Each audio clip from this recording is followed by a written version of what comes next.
শুভ সকাল প্রিয় শিক্ষার্থী ভাই বোনেরা। অর্থনীতি ক্লাস আমি তোমাদের প্রিয় কলেজ রূপসা ডিগ্রি কলেজ, সেই রূপসা ডিগ্রি কলেজের পক্ষ থেকে সকলকে স্বাগত জানাচ্ছি আমার ক্লাসে। আজকে দেখো আমরা অর্থনীতি দ্বিতীয় পত্রের ষষ্ঠ অধ্যায় অর্থায়ন বা ফাইন্যান্সিং নিয়ে আলোচনা করব। ফাইন্যান্সিং কথাটা আমরা মোরলেস সবাই জানি, বা অর্থায়নটা এখন এটার সংজ্ঞা কী বা এর ভিতরে কী আছে সেটা আমরা দেখতে এই আলোচনাগুলো আজকে করব।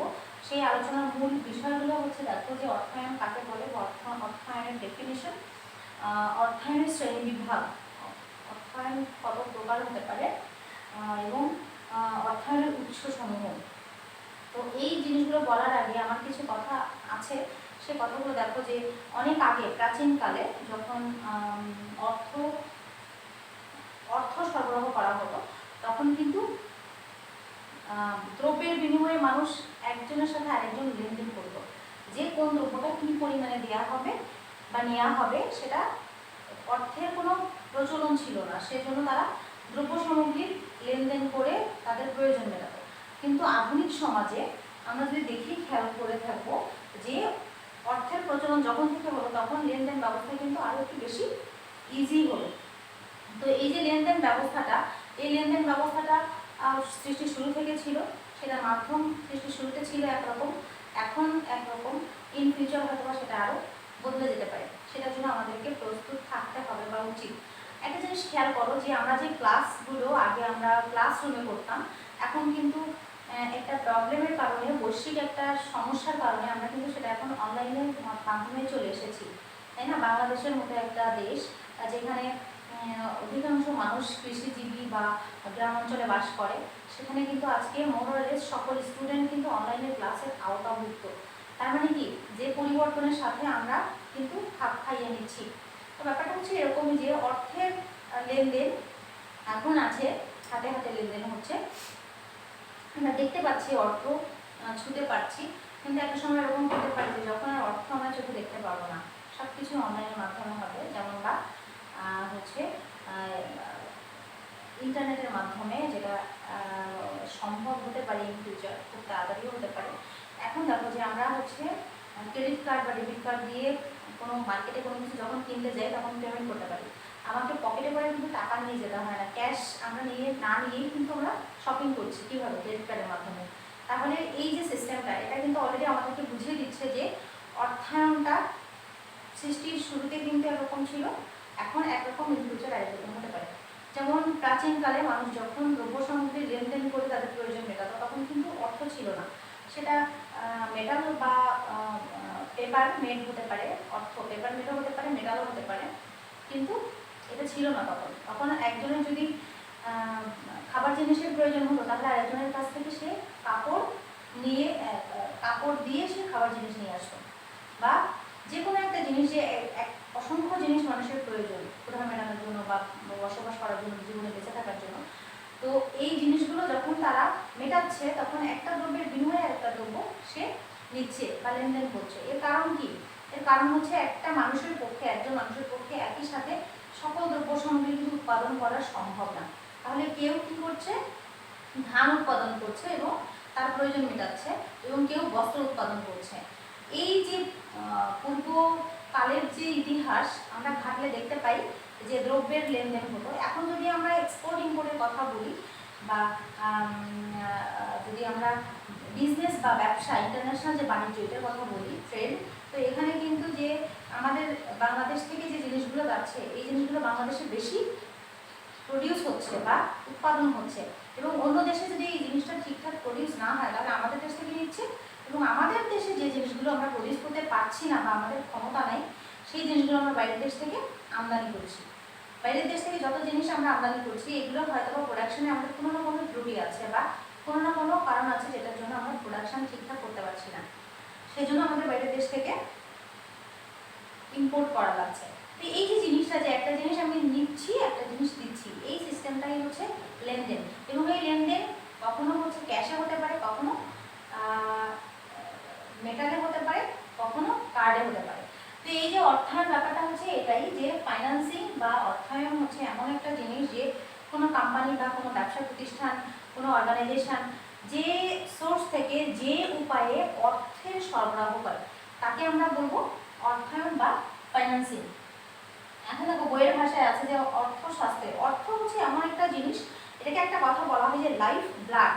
লাইফ ব্লাডটা বলা হয় তখনই যখন এই জিনিসটাকে লাইফ আর ব্লাড, ব্লাড যদি একটা মানুষের শরীরে না থাকে তাহলে কিন্তু তার জীবন যে কোনো মুহূর্তেই হুমকির সম্মুখে পড়বে, তাই তো? ব্লাড ছাড়া যেমন শরীরের কোনো পার্টস পাতেই মুভ করবে না বা কাজ করবে না, ঠিক সেরকম অর্থ ছাড়া কোনো ব্যবসা প্রতিষ্ঠান, কোনো অর্গানাইজেশন, ইভেন কোনো ফ্যামিলি বা পরিবার কিন্তু চলতে পারে না। একটা ফ্যামিলিতে প্রত্যেক দিনের যে জীবন নির্বাহ, সেই জীবন নির্বাহ করতে কিন্তু অর্থের প্রয়োজন। তাহলে অর্থকে কিন্তু আমরা যে কোনো কিছুর লাইফ ব্লাড বলতে পারি। অক্সিজেন নিয়ে আমি নিঃশ্বাস নিচ্ছি, কিন্তু আমার নিঃশ্বাস নেওয়ার যে ক্যাপাসিটিটা, এটা গ্রো করছে কি খাবার, আর খাবারটা যখন আমি নিচ্ছি তখন কিন্তু আমাকে অর্থ সংগ্রহ করে তারপরে সেই অর্থ দিয়ে আমাকে খাবার তৈরি করে খেতে হচ্ছে, তার জন্য কিন্তু প্রয়োজন মূলত অর্থ। এখন আসো যে অর্থায়নের সংজ্ঞা যেটা আমরা বললাম যে অর্থায়ন বলতে বা অর্থ সংস্থান বলতে কোনো ব্যবসা প্রতিষ্ঠানের জন্য অর্থ সংগ্রহ এবং সংগৃহীত অর্থের সুষ্ঠু ব্যবস্থাপনা। শুধু সংগ্রহ করলে হবে না, এই অর্থটা সুষ্ঠুভাবে ব্যবস্থাপনা করতে হবে, যে অর্থটা কোন ক্ষেত্রে কতটুকু দিতে হবে, কতটুকু খাটাতে হবে, সেটাও কিন্তু অর্থায়নের একটা অংশ। এখন আসো যে অর্থায়নের শ্রেণীবিভাগ। এখানে দেখো অর্থায়নের শ্রেণীবিভাগ বলতে দুইটা জিনিস বুঝিয়েছে, সেটা হচ্ছে সরকারি অর্থায়ন এবং বেসরকারি অর্থায়ন। সরকারি অর্থায়ন বলতে বোঝায় যে সরকার যে অর্থায়নের সোর্সগুলো তৈরি করেছে এবং অর্থায়নগুলো করছে যেসব সেক্টরে, সরকারিভাবে যেগুলো হচ্ছে বা গভর্নমেন্ট যেগুলোকে সরাসরি হস্তক্ষেপ করছে, সেই জিনিসগুলোকে, সেই অর্থায়নের মাধ্যমগুলোকে আমরা বলছি সরকারি অর্থায়ন। এবং বেসরকারি অর্থায়ন বলতে বোঝাচ্ছে, এখানে দেখো বেসরকারি অর্থায়ন বলতে বোঝাচ্ছে যে সরকারের বাইরে কোনো ব্যক্তি বা কোনো প্রতিষ্ঠান যখন অর্থায়ন করছে তখন সেটাকে আমরা বলছি বেসরকারি অর্থায়ন। এখন এর ভেতরে আমরা যদি যাই, সরকারি অর্থায়নের কোনো প্রকারভেদ নাই, এখানে গভর্নমেন্ট একাই সব কিছু হ্যান্ডেল করবে। এবং এই সরকারি অর্থায়নের মধ্যে যদি আমরা কোনো এক্সাম্পল দিতে চাই তাহলে কেমন হবে, দেখো তো সামাজিক কোনো সোর্স বা হচ্ছে সামাজিক কল্যাণ তহবিল, অর্থনৈতিক উন্নয়ন, অবকাঠামো উন্নয়ন, পল্লী উন্নয়ন, শিক্ষা বিস্তার, দারিদ্র্য বিমোচন, এই যে সকল কার্যক্রমগুলো গভর্নমেন্ট যখন পরিচালিত করবে এবং গভর্নমেন্ট এখানে যখন অর্থ সংস্থান করবে, বিভিন্ন সোর্স থেকে যখন অর্থ সংগ্রহ করে এই সেক্টরগুলোতে সরকার খাটাবে বা পার্টিসিপেট করবে, তখন সেটাকে আমরা বলছি সরকারি অর্থায়ন। এই সরকারি অর্থায়নের ভেতরে যেমন দেখো সরকার বিভিন্ন ধরনের কর, শুল্ক, এইভাবে কিন্তু অর্থ সংগ্রহ করে থাকে। কর বা ভ্যাট, ট্যাক্স যেটাকে আমরা বলি, এই সিস্টেমটাই হচ্ছে অর্থ সংগ্রহের অনেক বড় একটা মাধ্যম। এরপরে আছে দেখো কিছু বিদেশি সংস্থা আছে যেখান থেকে সরকার অর্থ সংগ্রহ করে থাকে। যেমন এখানে আছে হচ্ছে এডিবি বা এশীয় ডেভেলপমেন্ট ব্যাংক, এশীয় ডেভেলপমেন্ট ব্যাংক বা ওয়ার্ল্ড ব্যাংক, WB, অথবা EU, ইউরোপীয় ইউনিয়ন। এই যে অর্গানাইজেশনগুলো আছে এখান থেকেও কিন্তু সরকার প্রচুর পরিমাণে অর্থ সংগ্রহ করে আমাদের দেশে যে সরকারি তহবিল গঠন করার যে প্রসেস, সেটা করে জনগণকে সার্ভিস দিচ্ছে। এই যে অর্থায়নের সিস্টেমটা বা অর্থ সংগ্রহ করে জনগণকে পরিচালিত করা, এই সিস্টেমটাকে বলা হচ্ছে সরকারি অর্থায়ন। এখন আমরা আসি যে বেসরকারি অর্থায়ন কাকে বলে। বেসরকারি অর্থায়ন হচ্ছে সরকারের বাইরে, যেটা আমি আগেই বলেছি তোমাদেরকে, যে সরকারের বাইরে যে অর্থায়নটা হচ্ছে সেটা হচ্ছে বেসরকারি অর্থায়ন। এই বেসরকারি অর্থায়নের মধ্যে হতে পারে তোমার ব্যক্তিগত, ব্যবসায়ী এবং অব্যবসায়ী। বেসরকারির মধ্যে প্রথমে আসে ব্যক্তিগত। একজন ব্যক্তি তার ফ্যামিলি চালানো অথবা তার ব্যক্তিগত সকল পারপাজে যখন অর্থায়ন করবে বা অর্থ সংগ্রহ করে সেটা ডিসবার্সমেন্ট করবে, বন্টন করবে, তখন সেটাকে আমরা বলবো ব্যক্তিগত অর্থায়ন। ব্যবসায়ী অর্থায়ন হচ্ছে কি, যে একজন বেসরকারি প্রতিষ্ঠান, একটা বেসরকারি প্রতিষ্ঠান অথবা একজন বেসরকারি মালিক, কোনো কোম্পানির মালিক, কোনো প্রতিষ্ঠানের মালিক যখন ব্যবসা কাজে অর্থায়ন করবে তখন সেটাকে আমরা বলবো ব্যবসায়ী অর্থায়ন। 3 নম্বরে আছে অব্যবসায়ী অর্থায়ন। দেখো যে অনেক বেসরকারি প্রতিষ্ঠান আছে বা বেসরকারি ব্যক্তিগত হতে পারে, তারা কিন্তু অনেক সময় বিভিন্ন ধরনের সমাজ কল্যাণমূলক কাজে অর্থায়ন করে, যেমন স্কুল, কলেজ, মাদ্রাসা অথবা তোমার এটাকে হচ্ছে বলা হয় বিশ্ববিদ্যালয়, হসপিটাল, এই যে কাজগুলো আছে, একজন বেসরকারিভাবে একটা হসপিটাল তৈরি করা হলো জনগণের কল্যাণের উদ্দেশ্যে, বা যেভাবে হোক না কেন, যে অর্থ সংগ্রহ করে সেখানে একটা প্রতিষ্ঠান দাঁড় করানো হলো। এই যে সিস্টেমটাকে বলা হচ্ছে অব্যবসায় অর্থায়ন। তার মানে কি, যে শুধুমাত্র যে ব্যবসায়িক পারপাজে অর্থায়ন করা হবে তা না, অব্যবসা বা অবাণিজ্য ক্ষেত্রেও কিন্তু অর্থায়ন করা হয়। এরপর আসতে দেখো অর্থায়নের উৎস সমূহ। এখানে কিন্তু ছোট ছোট জিনিস, জাস্ট ডেফিনেশন প্লাস এক্সাম্পল দিয়ে আমি বলে যাচ্ছি, এগুলো একটু মাথায় রাখা, এরপর আমরা ডিটেলসে যাবো। অর্থায়নের উৎস, এটা হচ্ছে সব থেকে বড় গুরুত্বপূর্ণ, যেটা আমরা অলরেডি এর আগে বলে এসেছি যে অর্থায়নের উৎস কয়েক প্রকার হতে পারে। তার মধ্যে দুইটা টাইপস আছে, অভ্যন্তরীণ উৎস এবং বাহ্যিক উৎস। তো অভ্যন্তরীণ উৎসটা কেমন হতে পারে দেখো। অভ্যন্তরীণ উৎসের মধ্যে আমার এখানে বলা হচ্ছে যে অভ্যন্তরীণ উৎসের মধ্যে অভ্যন্তরীণভাবে যে অর্থায়ন করা হচ্ছে সেটাকে বলা হচ্ছে অভ্যন্তরীণ উৎস। এর মধ্যে বেসিক জিনিসটা হচ্ছে নিজস্ব সঞ্চয়। একজন ব্যক্তি বা একটা মালিক, একটা কোম্পানির মালিক যখন নিজের ব্যক্তিগত মূলধন দিয়ে সেই কোম্পানিটাকে রান করবে, তখন সেটাকে সম্পূর্ণ নিজস্ব অর্থায়ন বলা হয়। মানে তার প্রফিটের অংশ থেকে বা যেভাবেই হোক না কেন সে অর্থায়নটা করছে সম্পূর্ণ ব্যক্তিগতভাবে, এটাকে বলা হয় নিজস্ব অর্থায়ন। তারপর আছে অবন্টিত মুনাফা।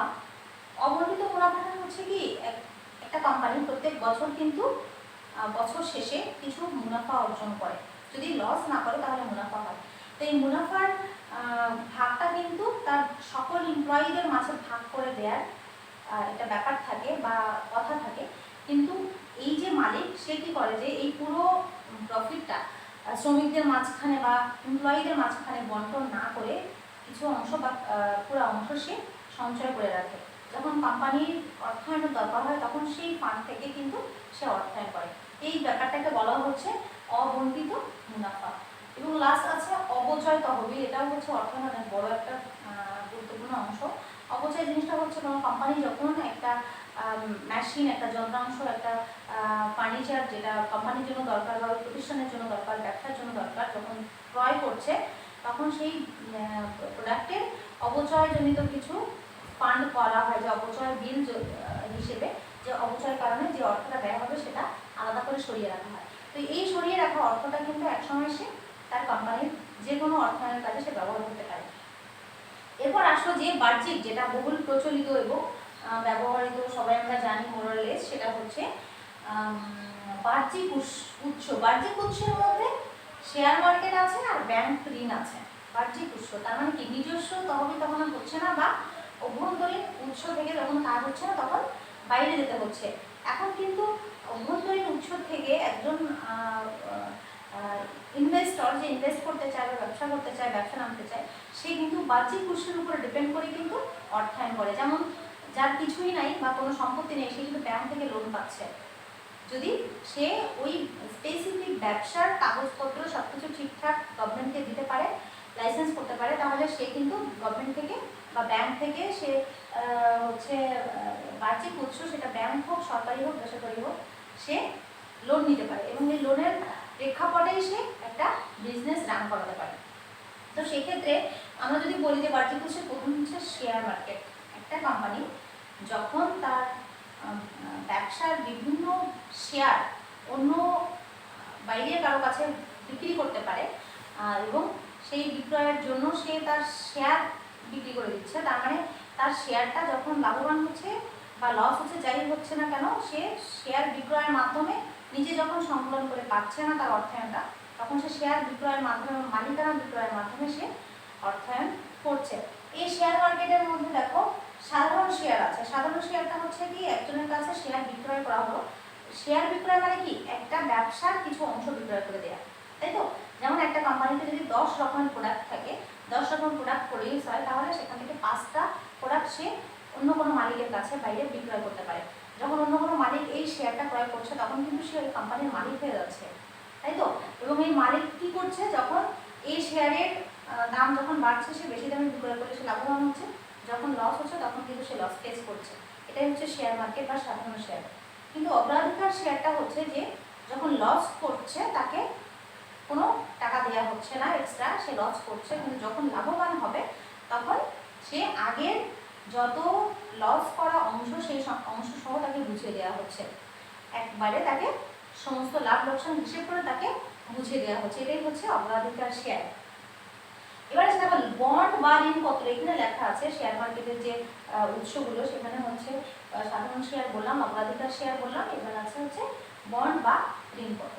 তো বন্ড বা ঋণপত্র হচ্ছে কি, যে কোনো কোম্পানি চাইলে বন্ড বা ঋণপত্র বিক্রি করতে পারে, এবং এর কন্ডিশনটা এমন থাকে যে আমি এই ঋণপত্র বিক্রি করে দিচ্ছি বাইরের একজনের কাছে, যখন বিক্রি করা হচ্ছে তখন কিন্তু ওই কোম্পানির মালিক কিন্তু তার কাছে দায়বদ্ধ থাকছে, যে কোম্পানি লস করুক বা লাভ করুক, যে ওই ঋণপত্রটা বা বন্ডটা কিনছে তাকে কিন্তু মাসিক বা বার্ষিক যে কোনো একটা ওয়েতে তাকে সুদ সহ তাকে আসল দেওয়া লাগবে। এটাই হচ্ছে বন্ডের মূল কথা। এবং বন্ড বা ঋণপত্র হচ্ছে একদম বাইরের একজন যখন একটা কোম্পানির বন্ড বা ঋণপত্র কিনছে, তখন সে কখনোই সে লস বা কোনো ক্ষতির শিকার হচ্ছে না, সে সবসময় লাভবান হচ্ছে। এরপর আছে দেখো লাস্ট হচ্ছে ব্যাংক ঋণ, বাহ্যিক উৎসের মধ্যে ব্যাংক ঋণ। ব্যাংক ঋণের মধ্যে ব্যাংক ঋণ হচ্ছে এখন অ্যাভেলেবেল, আমাদের ঘরের কাছেই হচ্ছে আমরা হাত বাড়ালে ব্যাংক পাই। এখন উপজেলা পর্যায়ে অনেক ব্যাংকের ব্রাঞ্চ আছে, যে ব্যাংকগুলা হচ্ছে বিভিন্ন ব্যক্তিকে বিভিন্ন ব্যবসা শুরু করা অথবা যে কোনো ধরনের শিল্প কলকারখানা প্রতিষ্ঠা করার জন্য তাদেরকে, বা যে কোনো ধরনের অর্থনৈতিক কার্যাবলীর সাথে সম্পৃক্ত যারা আছে তাদেরকে লোন দিয়ে সাহায্য করছে। এই ব্যাংকটি কিন্তু আজকে আমাদের অর্থনীতির ক্ষেত্রে অনেক গুরুত্বপূর্ণ ভূমিকা পালন করে। এই অর্থনীতির ক্ষেত্রে আমরা দেখো ব্যাংক যেগুলো আমরা জানি যে বাণিজ্যিক ব্যাংক আছে, বাণিজ্যিক ব্যাংকের মধ্যে হচ্ছে সরকারি হতে পারে, বেসরকারি হতে পারে, যেমন জনতা, পূবালী, রূপালী ব্যাংকগুলা। এই ব্যাংকগুলা হচ্ছে কি বিভিন্ন ধরনের ব্যবসা প্রতিষ্ঠানে কিন্তু ইনভেস্ট করে বা তাদের ব্যবসা প্রতিষ্ঠানকে লোন দিয়ে তাদেরকে অর্থায়নের সুযোগ করে দেয়। বিনিয়োগ ব্যাংক আছে, বিনিয়োগ ব্যাংকের মধ্যে একটা এখানে এক্সাম্পল আছে হচ্ছে ICB bank, investment corporation of Bangladesh. এটা হচ্ছে তৈরি, এই ব্যাংকটা প্রতিষ্ঠিতই হয়েছে তোমার লোন বা ইনভেস্টমেন্ট করার জন্য ব্যবসা প্রতিষ্ঠানে। তারপর আছে বীমা কোম্পানি। আমরা শুধুমাত্র ব্যাংক আছে তা না, বীমা কোম্পানিকে অনেক সময় কোম্পানি ইন্স্যুরেন্স তৈরি করে ইন্স্যুরেন্স এনশিওর করে তারপর হচ্ছে একটা কোম্পানি প্রতিষ্ঠিত করা হয়, এবং এই বীমা কোম্পানির মাধ্যমে কিন্তু ওই কোম্পানি বা ব্যবসা প্রতিষ্ঠান অর্থায়ন করছে। বিশেষায়িত ব্যাংক আছে, যেমন বিশেষায়িত ব্যাংক হচ্ছে বাংলাদেশ কৃষি ব্যাংক বা যে ব্যাংকগুলো আছে বিশেষ কোনো সেক্টরে লোন দেওয়ার জন্য এই ব্যাংকগুলো প্রতিষ্ঠিত হয়েছে। যেমন বাংলাদেশ কৃষি ব্যাংক কিন্তু শুধুমাত্র কৃষি সেক্টরে লোন দেওয়ার জন্য প্রতিষ্ঠিত।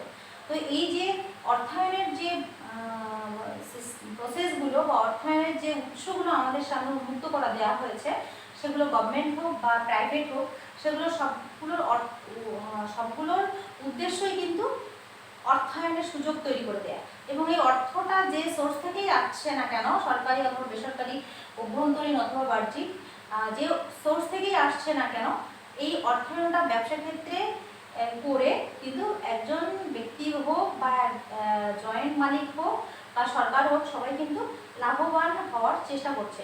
এবং এই অর্থায়নটা যদি নাই থাকতো তাহলে কিন্তু আজকে কোনো ধরনের ব্যবসা প্রতিষ্ঠান রান করা যেত না।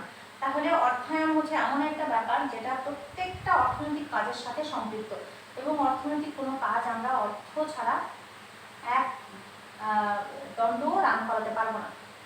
তাহলে আমাদের আজকের আলোচনার বিষয়বস্তু ছিল কিন্তু এই অর্থায়ন, যে অর্থায়নটা কোন সোর্স থেকে আসছে, অর্থায়নের যে শ্রেণীবিভাগ রয়েছে সেই শ্রেণীবিভাগ প্লাস অর্থায়নের কোন কোন সোর্স কীভাবে হচ্ছে আমাদের কোম্পানি বা সরকারি বেসরকারি বিভিন্ন ওয়েতে কীভাবে কোম্পানিকে সুযোগ করে দিচ্ছে বা প্রতিষ্ঠানে অর্থায়ন করছে, সেটাই হচ্ছে আমাদের আজকের আলোচনার বিষয়বস্তু। তো ছাত্রছাত্রী ভাই ও বোনেরা, তোমাদের সামনে আজকে ডেসক্রিপটিভ যে ব্যাপারগুলো বললাম, ছোট ছোট খুঁটিনাটি ব্যাপার, তোমরা বই থেকে আরেকটু পড়ে নিবা, খুব ভালো করে বোঝার চেষ্টা করবা, এবং নেক্সট ক্লাসে আমার এই অর্থায়নের পরবর্তী যে অংশগুলো আছে সেটা নিয়ে তোমাদের সামনে বিস্তারিত আলোচনা করব। তো আজকে তোমাদের সামনে যে ক্লাসটা নিয়ে আসলাম, এটা বাসায় অবশ্যই স্টাডি করবা, এবং সকলকে অসংখ্য ধন্যবাদ আমার ক্লাসে অ্যাটেন্ড করার জন্য।